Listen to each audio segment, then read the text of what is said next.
ચિત્ર બતાવીએ એટલે સરકાર પોલીસનો ઉપયોગ કરીને અમારા જેવા ધારાસભ્યને પણ જેલોમાં મોકલે છે। તમે જોયું હશે હમણાં બાપુએ કીધું યુવરાજસિંહ જાડેજાએ કે મંત્રીમંડળ હમણાં બદલે છે, પણ આપણા વડવાઓ કહેતા હતા કે ભેંસ ઓછું દૂધ આપે તો ભેંસના ખીલા બદલવાની કરતા આપણે ભેંસ જ બદલી નાખવા પડે। ત્યારે આ લોકો ભલે મંત્રીમંડળ બદલતા હોય, આવનારા 2027 માં આપણે બધાએ સરકાર જ બદલી નાખવાની છે। ત્યારે આપણે સરકાર જ બદલી નાખવાની છે। 30 વર્ષ એ લોકોને આપ્યા છે માત્ર ભ્રષ્ટાચાર। આપણા વિસ્તારમાં એક નાનું કામ કરાવવા માટે આપણે પૈસા આપવા પડે એટલો મોટો ભ્રષ્ટાચાર એમણે કર્યો છે।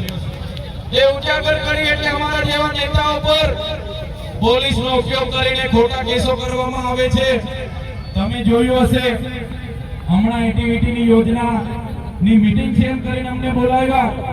એટીવીટીની યોજના એટલે તમે જાણો છો આપણા વિસ્તારના લોકોના પીવાના પાણી, રોડ, રસ્તા, ગટર લાઈન, આવાસ, શિક્ષણ, આરોગ્ય માટે અમારે આયોજન કરવાનું હોય છતાં આ લોકોએ પ્લાનિંગ બંધ મને બોલાવ્યા અને ત્યાં કોન્ટ્રાક્ટરોને એમાં સભ્ય તરીકે એમણે લીધા। ત્યારે મેં એટલી જ રજૂઆત કરી કે અમે ચૂંટાયેલા લોકો અહીંયા સભ્ય તરીકે બરાબર છે, અમે કોઈ પણ એનજીઓ, કોઈ પણ બહારના કોન્ટ્રાક્ટરો કે કોઈ પણ એજન્સીઓને અહીંયા સભ્ય તરીકે અમે ગ્રાન્ટ આપવાના નથી। બસ આટલી વાતમાં ત્યાંના ભાજપના લોકોએ મારી સાથે પ્રાંત અધિકારી કચેરીમાં ઝઘડો આખો કર્યો। તમે જોયું હશે નાની એવી બાબતમાં આખો ઝઘડો કર્યો અને ત્યાંના સાંસદ આખું ટોળું લઈને આવ્યા।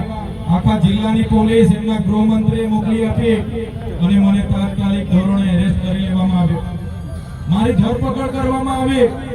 ત્યારે તમે જોયું હશે જે પ્રકારે પોલીસે મારી સાથે વર્તન વ્યવહાર કર્યો, ધક્કો માર્યો, ધક્કા મૂકી કરીને ઘસડીને જીપમાં બેસાડીને એ લોકો લઈ જવા લાગ્યા।